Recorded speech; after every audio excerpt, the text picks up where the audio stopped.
Good afternoon. I've been anxious to make this video all day because I don't want anyone to hear this information and feel like I'm judging. I am sharing information and knowing that every one of us, I truly believe, is doing the best we can in this situation. So today we're going to talk about technology, and I have a lot of resources around me from the research that I have led the last couple of years around this. And so I'm just going to share a few things that might be a little bit longer, but I'm going to try to keep it under 4 minutes.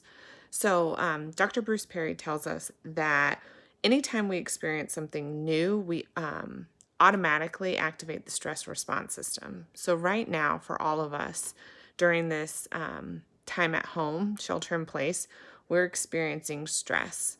And a lot of that is anxiety, and anxiety can express itself in lots of different ways. And for our kids, that can they can get quiet, tantrums, angry, and so it's important that we're paying attention, remembering that all behavior is communication. Dr. Christine Carter talks to us about in the adolescent brain, which also relates to really all of us.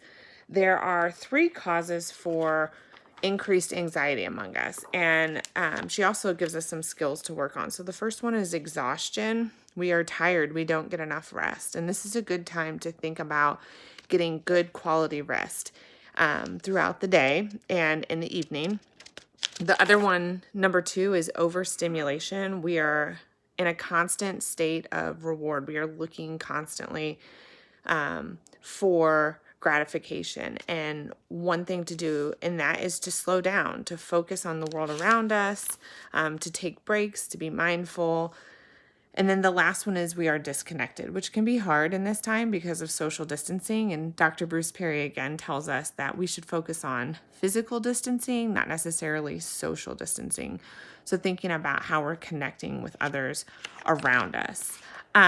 We know that when anxiety is high, working memory is low and initiating is low. And so we need to put strategies in place to reduce anxiety. And sadly, the use of technology can amp up anxiety for all of us. And so if we're not taking breaks, or just thinking about how much time we are spending online throughout the day, anxiety levels grow up and it makes it more difficult for good rest, connection, and less stimulation, mindfulness, being present. So some tips to do this and things to think about.